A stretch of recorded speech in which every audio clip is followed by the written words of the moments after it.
Encore une fake news sur le 7 octobre. Sandra Ifrah, militante de l'occupation israélienne, avait affirmé en plein direct sur le plateau de CNews qu'une Israélienne avait été violée par un soldat du Hamas et que 67 spermes différents avaient été découverts en elle.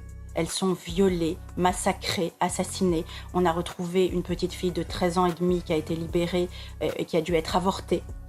C'est dur à le dire, mais moi j'ai du mal à vous le dire. Il y a une autre femme qui a eu 67 spermes différents en elle. Voilà la réalité du terrain. Et voilà ce qu'il faut dire. On en parle peu. Chez vous, c'est assez exceptionnel, mais on en parle très peu sur les plateaux. Il s'avère que cette histoire a été montée de toutes pièces. En effet, aucun élément atteste de la véracité de ce témoignage, poussant la militante proche de l'occupation israélienne à avouer que son récit n'était que pure invention. Une fake news de plus qui s'ajoute à la longue liste de fausses histoires inventées par des membres ou militants de l'occupation israélienne et diffusées sans aucune vérification sur des chaînes d'information françaises comme BFM TV ou CNews. De plus, Sandra Ifrah est à la tête d'une entreprise appelée My Belly, accusée d'arnaquer des couples en leur proposant de choisir le sexe de leur bébé pour la modique somme de 149 €. Des méthodes qui, selon France Info, n'est basée sur aucune base scientifique. Non, mais donc ça veut dire que ce qui s'est passé en France, le Bataclan, etc., c'est un crime de guerre aussi ? Mais ça ne se passe pas dans le cadre d'un conflit qui existe. Bah le conflit, il existait. Mais il n'y avait pas de situation de guerre. La France n'est pas au Sahel. La France n'est pas en guerre. Est-ce qu'il y a une guerre ou non sur le territoire français? Ah non, ça, sur le fait qu'il y ait une guerre sur le territoire français, non. Désolé, si vous dites que c'est un crime de guerre, ça veut dire que vous considérez qu'ils étaient en guerre en fait. Parce qu'il n'y a pas de conflit en Palestine. Et donc vous considérez qu'il y a une guerre ouverte?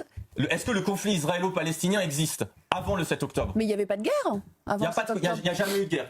Ça n'existe pas. Il n'y avait pas de guerre. Il n'y avait pas de guerre ouverte. Je suis désolé. Le conflit israélo-palestinien, il existe depuis des dizaines d'années. Avec différentes périodicités. Là, ça va trop loin. À partir du moment où on s'en prend au sein d'un conflit à des civils, ça s'appelle un crime de guerre. Ça doit être dénoncé, ça doit être combattu. C'est ce que nous disons à la fois sur les actes du Hamas et c'est ce que nous disons également sur les atrocités commises par l'armée israélienne. Est-ce que votre voisin, ça m'arrangerait en fait? Ah oui, bien, je veux dire, oui, non, mais vous l'avez compris. La France insoumise, mais non, dans votre manière de présenter les choses, c'est tout. Mais je pense que les choses ont été claires puisque. Mais vous rigolez ou quoi? Vous allez répondre pendant 3 minutes. C'est une blague. C'est une blague. Ça fait 3 minutes que vous répondez. Karim, en quelques mots.